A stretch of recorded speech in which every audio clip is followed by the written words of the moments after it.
we are going to find solutions for our land question. So Donald Trump must leave us alone. Hello, folks. Welcome back. This is Chris in Central Pennsylvania. And unlike many of my videos, this is less analysis and more of an opinion editorial piece, a video rather than a written one.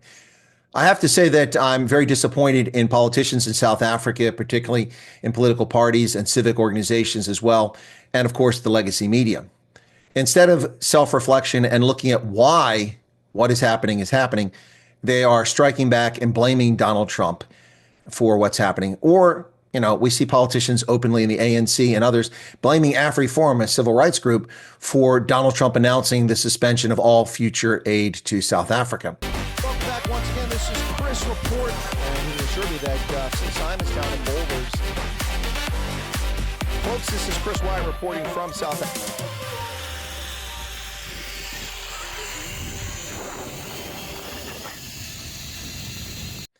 It's time that you stop doing navel gazing and start looking around in the mirror and see your own reflection about your actions.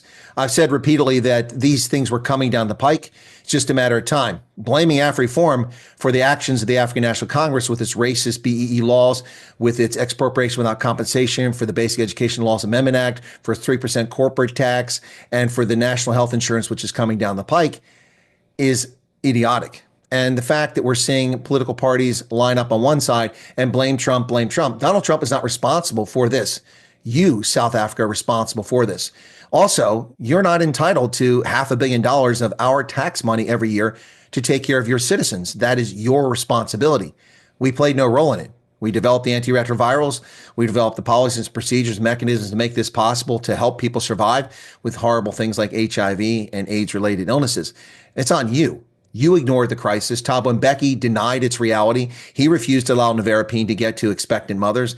You inherited this mess. You refused to listen to those of us who warned you that long-distance trucking routes, that mining camps and hostels where men are alone and their families are located back home and they're sleeping with prostitutes and have girlfriends could lead to the result of multiple concurrent sexual partners and the rapid transmission and spread of the HIV virus, which is exactly what happens.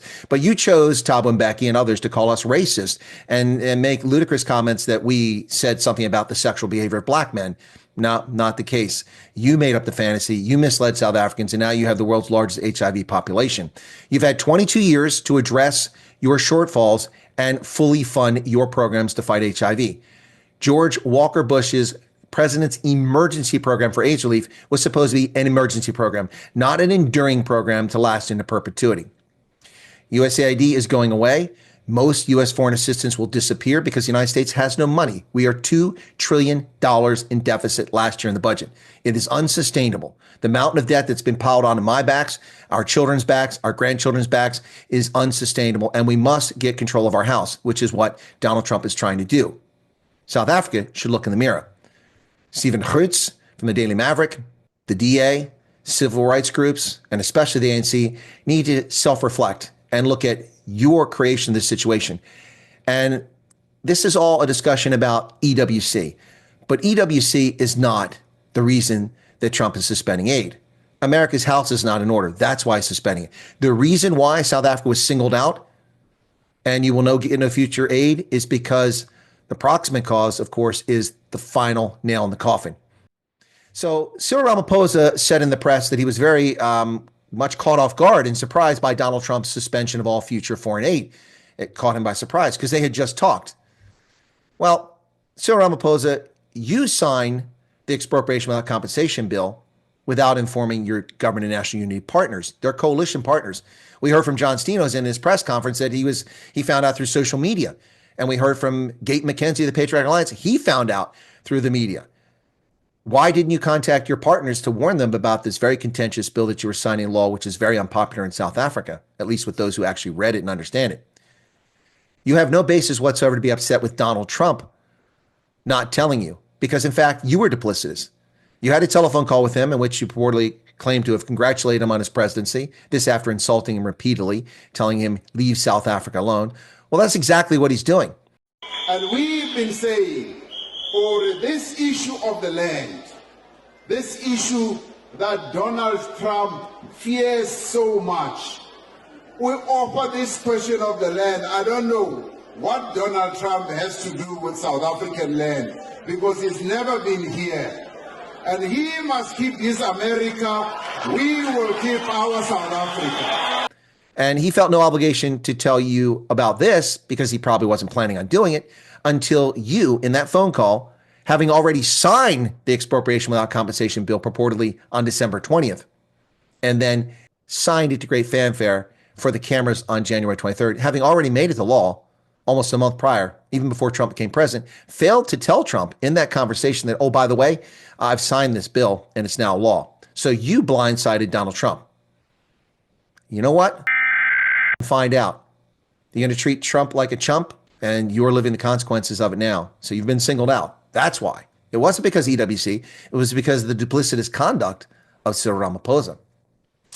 And that's how things are going forward. You are owed nothing. Grady Montas's threats to America, we will cut off the minerals. Go ahead, buddy. Because you passed an exploration act, therefore Trump would withhold funding to South Africa. And they said, let's not mobilize Africa. Let's withhold minerals to US. That is it. If they don't give us money, let's not give them minerals. Fungible commodities available in the world marketplace. Your wiggle room is not that powerful if you think it is. The United States is giving you $500 million in aid, not even to the government of South Africa. So you don't even have a voice in this. Actually, it's going to NGOs and third parties. $500 million a year. And on top of that, U.S. companies buy $430 million worth of minerals from South Africa. That's nearly $1 billion relationship. Giving you money, buying your products. You think it's going to help South Africa to embargo minerals to the U.S.? Good luck with that one. So it's time for civil society in South Africa to actually read the Expropriation Act and realize that in that act, the government has all the power. There is no recourse whatsoever to the property owner. They approach you, you don't agree to the price, they go to a court. Who appoints the court? The state. Or they go to an arbiter. Who appoints the arbitrator? The state. They decide. Who do they owe their fealty to? The property owner or the state? Who do you think wins in this? And the state will confiscate your property, whether you like it or not. So while the ANC and the DA and civic groups are attacking AfriForum and attacking Donald Trump, they should be asking a single question. And the legacy media in South Africa, News 24, Independent Online, Times Live, Daily Maverick, and others should be asking this one question. Why is the expropriation without compensation law necessary? Section 25 allows for expropriation of property with just and fair compensation when done for a public purpose or in the public interest. So there's no reason to create a new law. None whatsoever. Why this law? South Africa has acquired 3.9 million hectares of land by the government's own disclosure. And it has spent 29.9 billion rand doing so. So land is freely available. The government has been able to buy it. The question is, what have they done with the land and why they need to expropriate other land? And if you think they're only coming for disused land, then you are a rube. Folks, this one's an op-ed. It's an opinion piece. And that's my view. What say you? Cheers.